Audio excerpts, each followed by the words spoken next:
जय श्री कृष्णा। आप सुन रहे हैं सत्य साईं बाबा जी द्वारा रचित गीता वाहिनी का अध्याय 9। बोलो जय सत्य साईं बाबा जी की जय। जय श्री कृष्ण।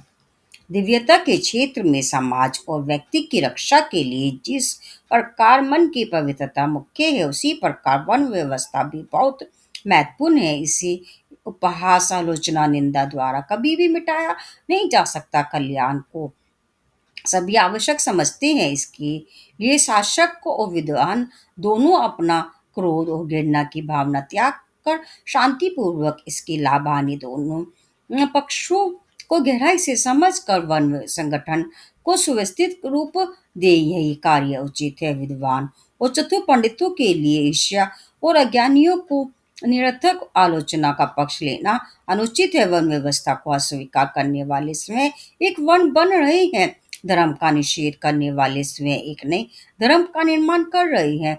जो बहुत समझदार है वे भी जानबूझकर वन के विरुद्ध ऐसी बातें करते हैं मानो वे भी औरों की तरह ना समझ है। यही तो आश्चर्य है। हर वस्तु के लिए एक सीमा रहती है। यदि वह इस सीमा का अतिक्रमण करती है तो वह वस्तु खुद नष्ट हो जाती है। इसी की पहचान क्या है? वस्तु के गुण व रूप की कर्मानुकूलता।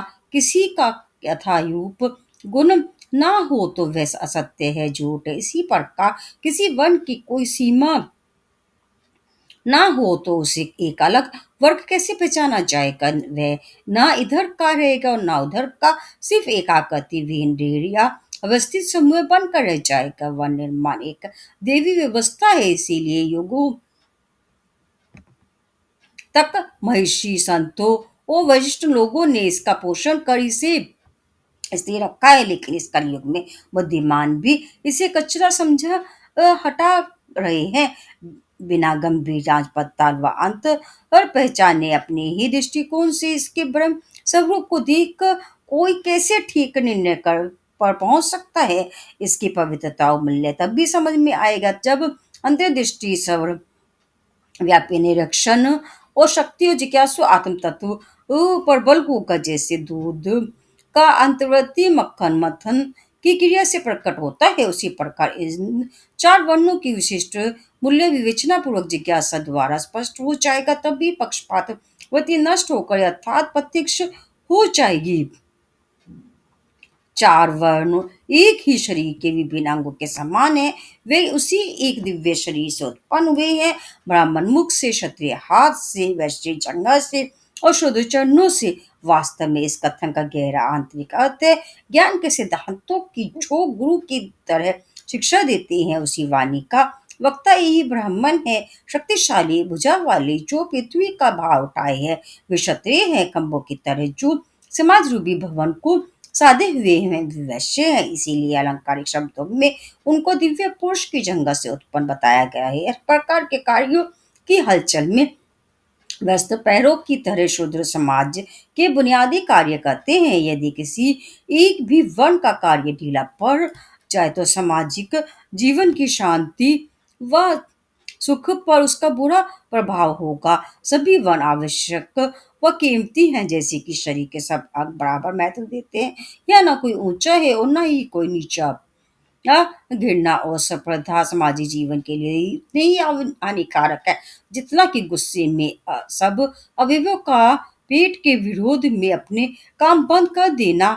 मिश्री की बिन्नी गुड़िया पूर्णतः मीठी होती है। ऐसे तोड़ कर खाओ तो मीठी, पैर तोड़कर खाओ तो भी उतनी ही मीठी। तब उसी एक दिव्यता से उत्पन्न अवयवों की तरह जो वन है उनको ऊंचा कैसे घोषित किया जा सकता है? अवयवों में तो भिन्नता, लेकिन लाल रक्त सभी में बहता है, सभी के और जीवन देता है। हाथ पैर या मुख के लिए अलग अलग रक्त नहीं होता। वर्णों का प्रबंध वेदों द्वारा स्थापित हुआ है, इसीलिए यह कभी अन्यायपूर्वक नहीं हो सका। यह किसी मनुष्य द्वारा आविष्कार की रचना नहीं है। इसीलिए जो वन के बारे में अपने अविवेकीय आक्षेपों द्वारा ऊंच नीच की भावना और घृणा उत्पन्न करते हैं, वे अज्ञान का ही प्रदर्शन करते हैं। वन व्यवस्था के अंत होने में ही मनुष्य की भलाई है। ऐसे तर्क करने वालों को देख कर लगता है कि मानो केवल ये ही लोग मनुष्य के कल्याण की वृद्धि के लिए उत्सुक है। उनका विश्वास है कि जो इस प्रबंध को लाभदायक कहते हैं वे यथार्थ में मानव समाज को नष्ट करने के लिए उत्सुक है। वास्तव में ये दोनों बातें भ्रमपूर्ण है, लेकिन इसमें इतना सत्य अवश्य है कि जो वन व्यवस्था के पक्ष में है वे मनुष्य की भलाई चाहते हैं। दूसरे सोचते हैं कि वन व्यवस्था के मिटने पर वह खुद देश को बचा लेंगे। उनका यह विश्वास भी भ्रामक है। यदि गुणों दोषों की सावधानी से बिना पक्षपात के सूक्ष्म परीक्षा की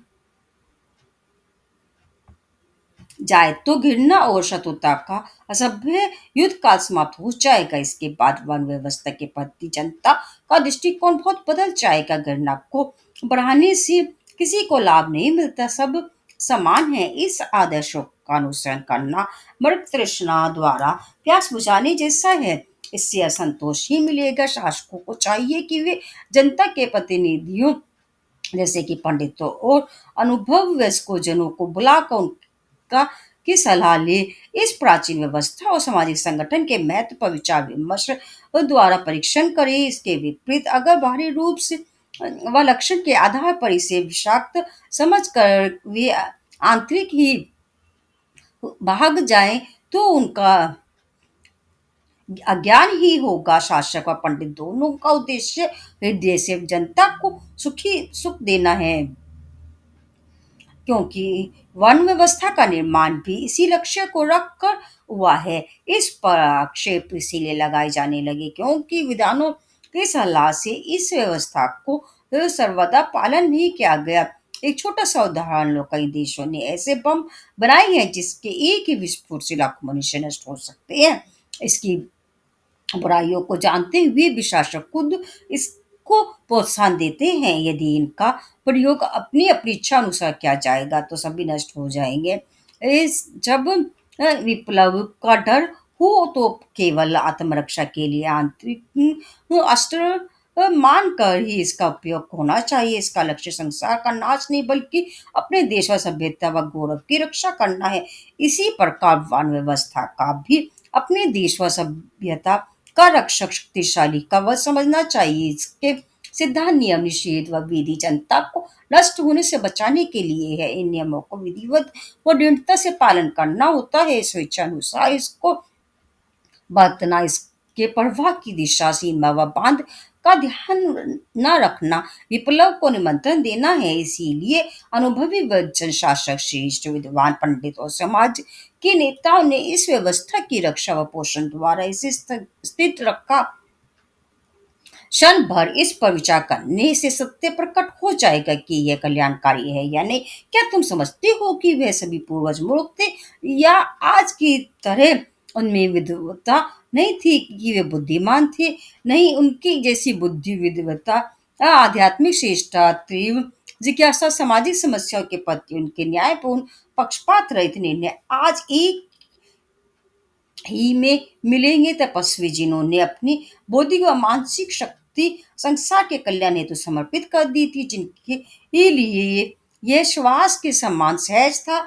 योग्य और आध्यात्मिक योद्धा जिन्होंने मानव समुदाय को सच्चा संतोष देने के का प्रयत्न किया, वही समाज व्यवस्था के सच्चे व्यवस्थापक थे, जिनका आ- आधुनिक लोग तिरस्कार करते हैं। वे आज के सुधारवादियों जैसे नहीं थे जो है प्रगल्भ शब्दों द्वारा कल्याण की कामना करते हैं और वे अर्थात में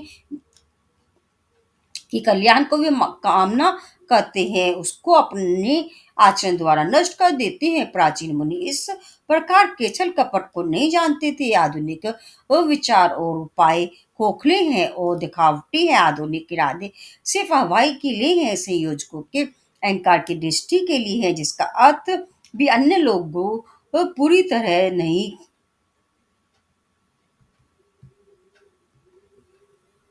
समझ पाते हैं। एक और उनका निर्माण कार्य जारी रहते हुए विदुषी और उनका ध्वंस प्रारंभ हो जाता है। जिस प्रकार जीवात्मा के लिए शरीर है, उसी प्रकार भगवान के लिए संसार।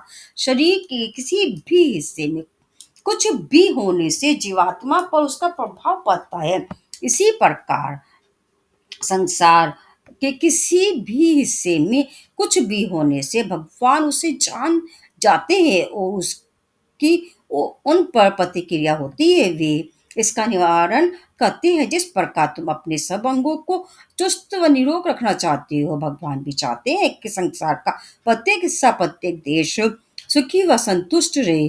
क्या वह किसी भी देश को हानि पहुंचाना चाहेंगे जो कि उनका ही एक अंग है? भगवान से संबंधित मामलों में सभी को एक सा अधिकार है, सभी भगवान के लिए समान है।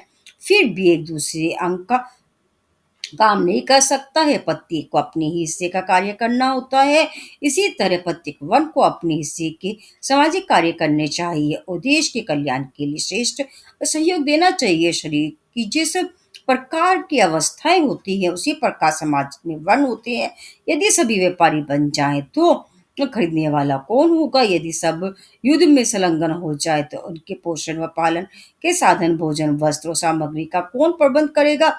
इसीलिए हर एक को अपने हिस्से के सामाजिक कार्य द्वारा शांति, एकता और सुख को सुरक्षित करना है। यही सही मार्ग है व सर्वोत्तम सामाजिक व्यवस्था है। आजकल आवश्यक कार्य करने के स्थान पर लोग डर कर परस्पर विनाशकारी झगड़े में पड़े रहते हैं और उन की उन्नति के लिए वर्ण ही सबसे अधिक बाधक है। जो लोग अपने शरीर को वश में नहीं कर रख सकते, वे अपने देश की मर्यादा कैसे रख सकेंगे? ध्यान रखो कि वन व्यवस्था का पोषण जिसको इतना प्राचीन काल से पूर्वजों ने सुरक्षित रखा है, वही एक अति कल्याणकारी कार्य है जिसे करना है। भगवान ने वन व्यवस्था स्थापित करते समय कोई पक्षपात नहीं दिखाया। उनमें ऐसा कोई स्वभाव नहीं है। कुछ लोग पूछते हैं कि भगवान भेदभाव क्यों रखते हैं? नहीं, उनसे कोई ऊंच व नीच का भेदभाव नहीं है। वह मिश्री की तरह पूर्णतया मधुर है। भेदभाव या भिन्नता तो जीवों की विशेषता है जो कि आत्मा की अताकता को नहीं जानते हैं। यह लोग का भ्रम है जो कि भूल से अपने को आत्मा समझ लेते हैं। इसी प्रकार उदाहरण पर ध्यान दो। एक माँ के 4 बच्चे हैं लेकिन वह 3 बच्चों का इतना प्यार ध्यान संभाल नहीं करती है जितना कि पालने में सोते बच्चे का बच्चा उसके लिए ना भी चिल्लाए तब भी वह हमेशा उसकी क्षुधा मिटाने को तैयार रहती है। अन्य तीनों को उसके पास आकर भोजन व खिलौने मांगने पड़ते हैं। तुम उसे ये बड़ी या पक्षपाती माँ नहीं कह सकते। माँ अपने की सामर्थ्य व योग्यता देखकर ही व्यवस्थित करती है। पूरा विश्व भगवान का है, सभी उन्हीं के बच्चे हैं। उसी प्रकार उन्होंने प्रत्येक को उसके सामर्थ्य व योग्यता अनुसार समाज के प्रति उसके उत्तरदायित्व का हिस्सा सौंपा है। ऐसे निस्वार्थी, विश्वसनीय, सरल, परम सुखदायी परमात्मा की भूल निकालना सूर्य को अंधकार कहने की तरह है। अंधकार और सूर्य की किरणें एक साथ नहीं रह सकती और सूर्य अंधकार का ग्रह कैसे हो सकता है? जो लोग सूर्य पर ऐसा दोष लगाते हैं वे सूर्य को बिल्कुल नहीं जानते हैं। यह भारी भूल और पूर्ण अज्ञान है। आध्यात्मिक दृष्टिकोण से इन वर्गों का नाम दूसरी प्रकार से यह भी हो सकता है कि जो भ्रम का ध्यान में संलग्न है वे ब्राह्मण है। असत्य के विरोध करने वाले क्षत्रिय है। व्यवस्थित प्रणाली द्वारा जो सत्य और असत्य से विवेचन कर लेते हैं वे वैश्य हैं। जो उद्योगी हैं और जीवन में सदा सत्य का पालन करते हैं वे शूद्र हैं। मनुष्य के सुख और कल्याण के लिए ऐसी ही वन व्यवस्था का पालन आवश्यक है। अब पुनः पूर्ण विषय पर आए। कृष्ण ने अर्जुन से कहा, मैंने विचार वर्णों का निर्माण गुण व कर्म के आधार पर किया है। यद्यपि जहाँ तक इनका संबंध है मैं करता हूँ, लेकिन फिर भी मैं करता हूँ मूल सिद्धांत पर ध्यान देने पर तुम जान जाओगे कि कर्म जो कि मौलिक रूप से जड़ या अचेतन या भौतिक है, वे आत्मा है जो चेतन है प्रभावित नहीं कर सकता है। आत्मा का अंतर्वर्ती गुण अनासक्त है। इसे अपनी आवश्यकताओं, गुण अथवा प्रभुत्व का मान तक नहीं है। इसमें मैं और मेरे भाव नहीं होता है क्योंकि यह अज्ञान के लक्षण है। केवल वे ही अज्ञान से पीड़ित हैं, अहंकार या मेरा भाव से व्यवस्थित हैं। व्यतीत रहेंगे। साधारण दृष्टि से लगेगा कि मैं ही करता हूँ, लेकिन करता मैं नहीं हूँ। इतना ही नहीं, कर्म की संपत्ति होने पर भी कर्ता पर उसका प्रभाव समाप्त नहीं होता है। यथार्थ में कर्म का प्रभाव कभी भी नहीं मिटता है। कर्म से फल की उत्पत्ति होती है। कर्म के परिणाम से फल की इच्छा उत्पन्न होती है। परिणाम स्वरूप और अधिक कर्म करने की प्रवृत्ति होती है, और ऐसे प्रवृत्ति से आगे भी जन्म लेने पड़ते हैं। इस प्रकार कर्म द्वारा जन्म मरण का चक्र चलता रहता है। यह एक दुष्ट भंवर है जो तुम्हें अपने चक्कर में घुमा घुमा कर जल तल में खींच लेता है। अर्जुन, एक दूसरे उदाहरण को भी ध्यान से सुनो। कर्म अकेला ऐसे बदलों की सामर्थ्य नहीं रखता है। यह अहंकार है कि मैं करता हूँ, मोह व बंधन का कारण है। फल प्राप्त करने की इच्छा ही बंधनकारी है। उदाहरण के लिए, शून्य की कीमत इकाई के अंग लगने से ही बढ़ती है। कर्म शून्य है, निमित्त मैं करता हूँ की भावना कार्य से जुड़ने पर बंधन उत्पन्न होते हैं। अर्जुन, मैं का भाव छोड़ देने पर भी जो कर्म तुम करोगे तुम्हें कभी हानि नहीं पहुंचेगी। ये फल प्राप्ति की इच्छा को त्याग कर जो कर्म की जाती है, उनसे प्रवृत्ति उत्पन्न नहीं होती। तात्पर्य यह है कि पुनः जन्म पाने की भी रुचि नहीं रहेगी। प्राचीन साधक इसी ऊंचे आदर्श को लेकर कर्म करते थे। वे ऐसा अनुभव नहीं करते थे कि मैं करता हूँ या किसी कर्म फल का मैं आनंद ले रहा हूँ। भगवान ने कार्य किया, भगवान ने ही फल दिया, भगवान ने ही उसका आनंद उठाया, उनकी भावना थी। यही उनका विश्वास था। इस संसार का केवल सापेक्ष शून्य है और उसका कोई ही निरपेक्ष अस्तित्व नहीं है। केवल ऐसी उनकी मान्यता थी। अर्जुन, तुम भी ऐसी भावना और श्रद्धा उत्पन्न करो और विश्वास बना लो। ऐसा करने से तुम्हारा मन स्पष्ट और पवित्र हो जाएगा। कर्म, अकर्म और विकर्म का अंतर भी समझो। तुम्हें इनके मुख्य भेद बताऊंगा, सुनो। बहुत से साधक इसके भ्रम में पड़ जाते हैं। सब इनके भेद नहीं समझ सकते हैं। वे समझते हैं कि सब धर्म ही कर्म है। जो धर्म न समझ कर किंतु आत्मज्ञान प्राप्ति इच्छा से की जाए वे सब कर्म विकर्म है। कोई भी कर्म हो, यदि वे अज्ञान के अंधकार में भ्रमित हो क्या गया हो, तो वह कर जितनी प्रवीणता से किया गया हो, उसका परिणाम चिंता, शोक व कष्ट ही होगा। इससे चित्त की स्थिरता, संतुलन और शांति कभी नहीं मिलेगी। मनुष्य को भी कर्म द्वारा अकर्म और अकर्म में कर्म को जीतना होगा। बुद्धिमानों के यही लक्षण है। कुछ लोग कर्म न करने को ये अकर्म कहते हैं, लेकिन सरल भाषा में इसको समझ जाया जाए तो यह अर्थ होगा कि अवयवों, इंद्रियों, बुद्धि, अनुभवों और भावनाओं एवं मन की क्रिया सब कर्म ही है। अब कर्म का एक और अर्थ कर्म रहित भी है। यह आत्मा का गुण है। इसीलिए अकर्म का अर्थ आत्मस्थिति है। यह आत्मा का विशिष्ट गुण है। जब तुम बस रेल या जहाज से यात्रा करते हो तो भ्रम हो जाता है मानो दोनों और पहाड़ और वृक्ष यात्रा कर रही हैं और तुम अचल खड़े हो। वाहन की गति ही पहाड़ व वृक्ष गतिशीलता का गुण देते हैं। इसी प्रकार मनुष्य शास्त्रों में निर्दिष्ट सिद्धांतों से अनभिज्ञ हो भ्रम पूर्वक विश्वास करता है कि आत्मा की इंद्रिय व शरीर के सब कार्य करती है। फिर क्या सच्चा कर्म क्रियाहीनता है? आत्मा का अनुभव ही पूर्णतया कर्म विहीन अकर्म है। वही तुम्हारा वास्तविक स्वभाव है। ब्रह्म कर्मों को न करने से काम नहीं चलेगा। तुम्हें आत्मिक सिद्धांतों को समझना चाहिए। केवल कर्म को ही का ही त्याग नहीं करना है, क्योंकि सर्वथा बिना कुछ कार्य किए रहना असंभव ही है। बोलो जय श्री कृष्ण। यह था गीता वाहिनी का अध्याय 9। बोलो जय सत्य साईं बाबा जी की जय।